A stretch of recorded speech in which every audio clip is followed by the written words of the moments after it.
시어머니가 평일 주말 가리지 않고 시도 때도 없이 집에 오셔서 너무 스트레스 받아요. 오시는 것 자체도 스트레스인데 집에 오셔서는 저희 집 냉장고며 옷장이며 다 열어보셔요. 그리고는 저한테 가르치듯 이래라 저래라 잔소리 하시고, 제가 없을 때는 제가 집안일을 제대로 안 하는 것 같다면서 뒤에서 남편한테 제 흉까지 봐요. 제가 그래도 성격상 집안일을 그날 다 끝내놓고 자려고 하는 편인데요. 저도 일을 하고 있어서 너무 피곤한 날은 집안일에 손도 못 대고 일찍 잠들 때가 있어요. 그런데 꼭 그런 날만 집에 오셔서는 뒤에서 남편한테 제 욕을 그렇게 하시더라고요. 남편은 또 눈치 없이 저한테 어머니가 오셔서 집안일 해주시느라고 고생하시니까 웬만하면 집안일 해놓고 자자고 하는데 어찌나 짜증이 나던지.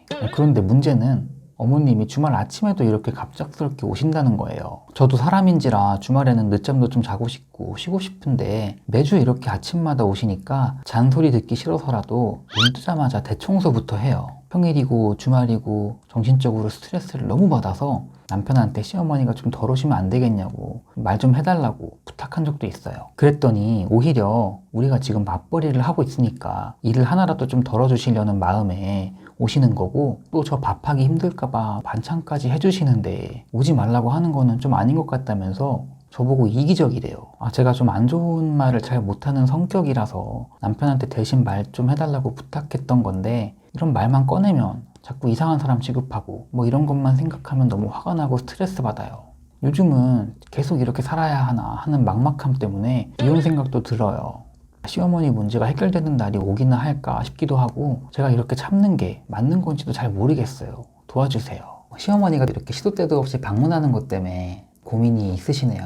일단 시댁 문제를 먼저 좀 말씀드리면, 보내주신 사연처럼 무작정 참는다고 문제가 해결되는 게 아닙니다. 그렇다고 또 나만 노력해서 해결되는 문제도 아니기 때문에 이 시댁 문제는 시어머니든 남편이든 두 분과 합의점을 같이 맞춰가는 방향으로 나가야 됩니다. 사실 이 합의점이란 것도 남편이 중간에서 중재자 역할만 좀 잘 해주면은 문제가 금방 풀리긴 하는데, 뭐 이걸 잘 하는 남편이 거의 없다는 게 또 문제겠죠.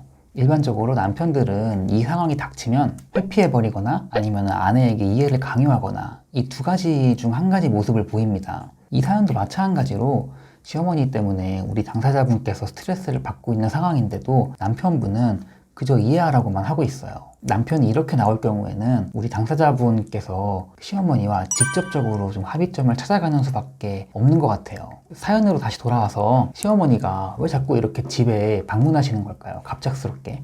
근데 또 와서 집안일도 해주시고, 또 이게 잘 안 돼 있는 날에는 남편한테 제 흉을 또 보기도 한다고 했잖아요.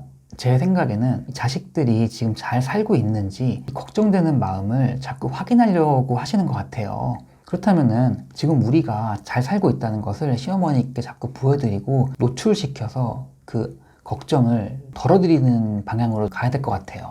제가 해결책을 두 단계로 말씀을 드려볼게요. 첫 번째는 문자 메시지를 활용하는 게 어떨까 하는 생각이 들어요. 사실 이 시어머니랑 연락을 한다는 것 자체가 굉장히 좀 꺼려하는 일이라는 거 저도 잘 알고 있는데요. 이 사연처럼 막 아무 때나 방문하셔가지고 얼굴 보는 것보다는 잠깐 몇 초 투자해가지고 문자 메시지를 하는 게 더 낫지 않을까요?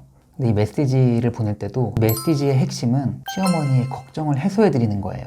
그렇다고 또 단톡방을 만드는 거는 절대 추천드리지 않습니다. 지금 단톡방이 있다고 하면 어쩔 수 없는데, 단톡방을 한번 만들게 되면은 나오고 싶어도 막 눈치 보여서 못 나오는 그런 경우가 굉장히 많아요. 그렇기 때문에 좀 추천드리진 않고요. 개인톡이나 문자 메시지를 추천드립니다. 아까 전에도 제가 핵심은 걱정 해소라고 했잖아요. 이런 식으로 문자를 보내는 거예요. 어머님, 애 아빠가 좋아하는 반찬을 이번 주에 좀 많이 사놨더니 너무 좋아하고 잘 먹네요. 이번 주는 반찬도 많고 제가 회사도 좀 한가해서 너무 걱정을 안 하셔도 되고 이번 주는 굳이 오실 필요 없네요 라고 보내면서 뭐 사진도 함께 보내면 좋겠죠. 이렇게 하면은 굳이 애들 핑계 대면서 또 오시려고 할 수 있으니까, 이럴 때는 어머니 제가 이번 주는 애들 데리고 한번 방문할게요 라고 보내시고, 주말 되면 이제 핑계 대면서 이제 남편하고 애들만 이렇게 보내시면 좋을 것 같아요. 그런데 이 문자 메시지로도 안 되는 경우가 있겠죠. 이제 습관적으로 계속 오시려고 하는 분들도 있으시기 때문에 뭐 이럴 때는 어쩔 수가 없어요. 직접 말씀드리는 수밖에 없습니다. 이게 두 번째 방법인데요. 그냥 대놓고 말하는 겁니다, 시어머니께. 왜냐면은 이 경우라면은 시어머니 입장에서 생각을 해보면은 일종의 배려거든요. 내가 일을 좀 도와주겠다, 덜어주겠다라는 그런 생각으로 오시는 건데, 아내분 입장에서는 이게 굉장히 스트레스인 거잖아요. 그러니까 이 시어머니 입장에서는 이거를 모르실 수가 있어요. 그렇기 때문에 이렇게 직접적으로 말해서 이거를 좀 알려드리는 게 좀 필요할 것 같습니다. 그렇다고 막 감정적으로 말하라는 게 아니고 내 입장과 그 의견들을 차분하게 덤덤하게 그냥 말하셔야 돼요. 어머니 제가 너무 피곤해서 그런데요, 이번 주는 좀 안 오셨으면 좋겠어요. 아니면 뭐 주말 저녁에라도 한번 오셨으면 좋겠어요. 뭐 이렇게 그냥 덤덤하게 말하는 게 제일 좋습니다. 그리고 이런 말할 때는 웬만하면 전화로 하시는 게 좋아요.